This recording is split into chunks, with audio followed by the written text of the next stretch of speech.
पाकिस्तान अमन और जंग दोनों के लिए तैयार। पानी हमारा हक और रेड लाइन है। मोदी सुन लो, हमारा पानी बंद किया तो खून और पानी इकट्ठा नहीं बहेगा। वजीर आजम ने भारतीय हम मनसब को दो टोक पैगाम दे दिया। कहा सिंध-ताज मुआहिदा तोड़ने का कभी सोचना भी बंद। वजीर आजम का पसरूर छावनी के दौरे पर अफसरान और जवानों से खिताब। भारत को अपनी ताकत पर घमंड था। अफवाज पाकिस्तान ने दुश्मन का गरूर घमंड खाक में मिला दिया। भारत से 1971 की जंग का बदला ले लिया। मोदी अपने भाषण अपने पास रखो, हम अमन के दाई हैं, लेकिन हमारी इस अमन की ख्वाहिश को कभी कमजोरी ना समझना। मिस्टर मोदी, दोबारा ये हरकत की तो मुंह की खाओगे। वजीर आजम का तीनों मुसल्लह अफवाज की क़यादत और जवानों को सलाम। कहा बतौर Pakistani army chief general Asim Munir पर फख्र है। एयर चीफ मार्शल को भी सलाम पेश करता हूँ। पूरी जंग की प्लानिंग आर्मी चीफ ने की। हमारे सपूतों ने दुश्मन को 1 इंच भी आगे नहीं बढ़ने दिया। पाक फजाइया ने दुश्मन के जहाज़ों को जिस तरह गिराया वो कोई मामूली बात नहीं। आज दुनिया अफवाज पाकिस्तान की सलाहियतों की मौतरफ है। वजीर आजम शहबाज शरीफ ने एक बार फिर मोदी को मसला कश्मीर पर मुज़ाकरात की दावत दे दी। कहा मोदी से कहता हूं, आग लगाने के बजाय आग बढ़ने की बात करें। वज़ीर आज़म शहबाज शरीफ और सेक्रेटरी जनरल अक़वाम मुत्तहिदा का टेलीफोनिक राब्ता। जनूबी एशिया की सूरत हाल पर तबादला ख्याल। वज़ीर आज़म ने कशीदगी में कमी के लिए UN सेक्रेटरी जनरल की सिफारिशी कोशिशों को सराहा। पाकिस्तान की खुदमुख्तारी और इलाकाई सालमियत का हर कीमत पर दिफा करने के आज़म का यादा। पाकिस्तान पर दहशतगर्दी के भारतीय इल्ज़ामात और जारहियत की मजम्मत। शहबाज शरीफ ने कहा कि पाकिस्तान ने खित्ते में अमन के वसी तर मफाद में जंग बंदी पर इत्तेफाक किया है। भारत की इश्तियाल अंगेजियाँ इलाकाई अमन के लिए खतरा हैं। आलमी बरादरी को नोटिस लेना चाहिए। UN सेक्रेटरी जनरल का जंगबंदी का खैर मकदम। फरीक़ैन के साथ राब्ते जारी रखने के आज़म का इजहार। वज़ीर आज़म और मुत्तहिदा अरब अमारात के सदर के दरमियान भी राब्ता। वज़ीर आज़म ने हालिया बहरान में कमी के लिए UAE की सिफारती कोशिशों को सराहा। वज़ीर आज़म से पाकिस्तान में तैनात अज़रबैजान के सफ़ीर की मुलाकात। वज़ीर आज़म ने पाकिस्तान की हिमायत पर आज़री सदर इल्हाम अलीयूफ और बिरदार अवाम का शुक्रिया अदा किया। अज़रबैजान के सफ़ीर फरहादोफ ने मार्के हक में फतह पर वज़ीर आज़म और पाकिस्तानी कौम को मुबारकबाद दी।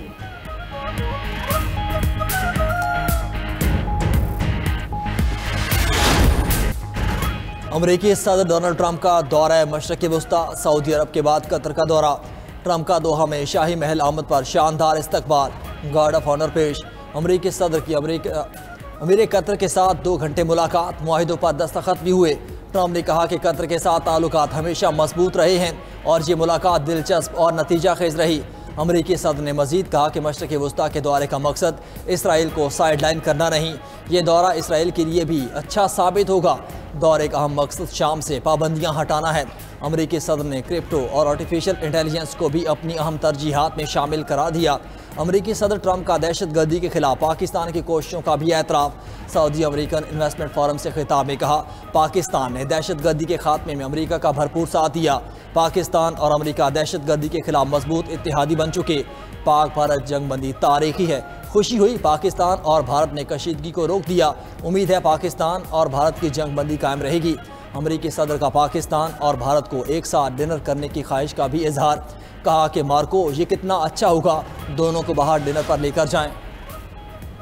अमरीकी सदर डोनाल्ड ट्रंप आलमी सतह पर अमन की बहाली के लिए पुरअज़्म। पाक भारत सीज फायर के बाद मसला फ़लस्तीन के हल के लिए भी सरगर्म। खलीज ताउन कौंसिल के इजलास से खिताब में अमरीकी सदर ने कहा गजा में अमन बहाल होना चाहिए। यरगमालियों की रिहाई गजा में अमन की बुनियादी शर्त है। खित्ते में कशीदगी फैलाने वाले छोटे ग्रुपों से निपटना होगा। ममालिक के दरमियान प्रॉक्सी वॉर का खात्मा चाहता हूँ। अमरीकी सदर का ईरान के साथ बराह रास्त मुआहदे का ऐलान। कहा ईरान जौहरी हथियार हासिल नहीं कर सकता। ईरान के साथ मुआहदे के लिए जो मुमकिन हो सका करूँगा। शाम से पाबंदियाँ ख़त्म करके ताल्लुकात बहाल करेंगे। अमरीकी सदर की रियाद में शाम के अबूरी सदर अहमद अल शरा से मुलाकात। अमरीकी मीडिया के मुताबिक मुलाकात ट्रंप की जानिब से शाम पर पाबंदियाँ ख़त्म करने के ऐलान के बाद हुई। शामी वज़ीर ख़ारजा ने अमरीकी सदर का ऐलान शाम के लिए एक अहम मोड़ करार दे दिया। असद अल शहबारी कहते हैं शाम पर आयद पाबंदियाँ उठाने के डोनाल्ड ट्रंप के बयान का खैर मकदम करते हैं। तबाहकुन जंग के कई बरसों के बाद इस्तेहकाम, खुद कफालत और हकीकी तामीर नौ के मुस्तकबिल की तरफ गामजन है।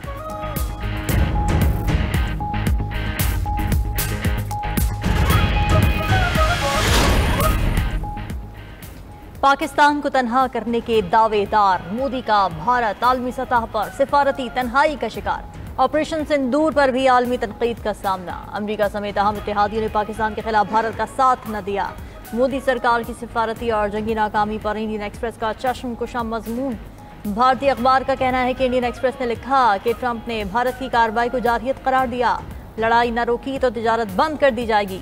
ट्रंप का इंतबाह भारत की खारजा पॉलिसी पर सवालात उठा गया। अमरीकी सालिसी के बाद भारत की क़यादत मायूसी और इनकार की कैफियत में मुब्तला। ऑपरेशन सिंदूर पर भारत को किसी पड़ोसी मुल्क की हिमायत न मिली। रूस और ग्लोबल साउथ ने गैर जानिबदारी इख्तियार की। रूस की बेरुखी ने भारत की खारजा पॉलिसी की कमजोरियों को बेनकाब कर दिया। यूरोपीय यूनियन के साथ भी भारत की सिफारती कशीदगी जाहिर हो गई।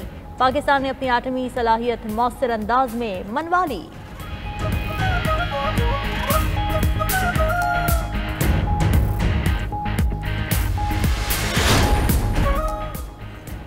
सिंतास मुआहिदा मुअत्तल नहीं किया जा सकता। सदर आलमी बैंक अजय बंगा ने कहा, मुआहिदे में मुअत्तली की इजाज़त देने की शिक नहीं। मुआहिदा ख़त्म करने या तब्दीली के लिए दोनों का इत्तफाक ज़रूरी है।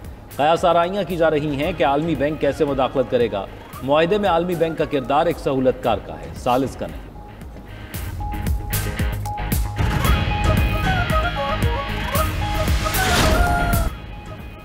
मारूफ शामी इस्लामी स्कॉलर डॉक्टर अब्दुल अजीज अल खतीब का फौज पाकिस्तान को भारत के खिलाफ फतह पर शानदार खिलाफ तहसीन। भारत के खिलाफ ऑपरेशन बुनियानुम मरसूस को ईमान और कुफ्र की जंग करार दिया। कहा, पाकिस्तान की बहादुर अफवाज के किस्से दुनिया भर में गूंज रहे हैं। ये दो कौमों नहीं, दो अकीदों की जंग है। इस जिहाद में रसूल खुदा, तमाम फरिश्ते और अंबिया यकीनन आपके साथ हैं।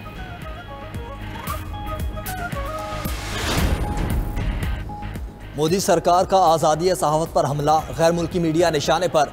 हुकूमती बयानिए से इख्तिलाफ की जुर्रत करने वालों को खामोश कराया जाने लगा। भारत में न सिर्फ मुल्की बल्कि गैर मुल्की सोशल मीडिया भी मोदी सरकार की पाबंदी की जद में। भारत में चीन और तुर्किया के हक़ाइक़ पर मबनी सोशल मीडिया प्लेटफॉर्म्स मुकम्मल block. Global times, Xinhua news और TRT वर्ल्ड जैसे मारूफ चैनल्स को भारत में पाबंदी का सामना। मोदी के आज़ादी सहाफ़त पर हमले के खिलाफ सख्त तज्ज़ियाकार बोल उठे। कहा, मोदी हिंदुत्व का सपोर्टर है, इससे अपनी हार तस्लीम नहीं हो पा रही। जब कोई मोदी सरकार को आईना दिखाता है तो इन मीडिया प्लेटफॉर्म्स को बंद कर देती है। आज़ादी सहाफ़त पर मोदी का तसल्लुत भारत में जमहूरियत के लिए ख़तरा बन चुका।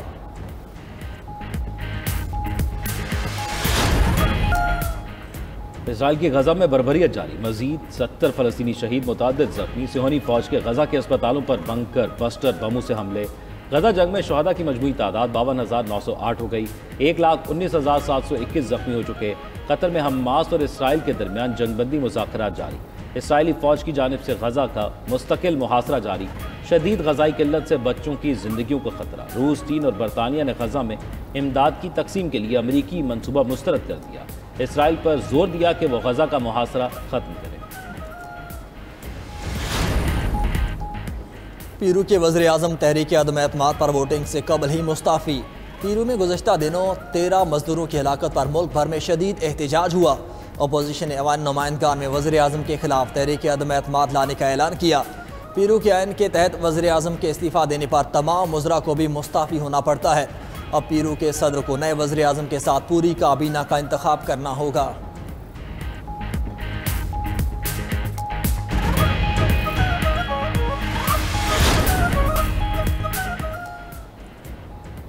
और ओलंपियन अरशद नदीम की एशियन एथलेटिक्स चैंपियनशिप के लिए भरपूर तैयारियां। पाकिस्तानी एथलीट गोल्ड मेडल जीतने के लिए पुरअज़्म। लाहौर में ट्रेनिंग के दौरान अरशद नदीम ने कहा कि 5 माह से सख्त मेहनत कर रहा हूं। ओलंपिक्स के बाद पहला बड़ा इवेंट है। लॉस एंजल्स ओलंपिक्स 2028 में हिस्सा लेना है और 1 साल पहले सारा फोकस ओलंपिक्स पर होगा।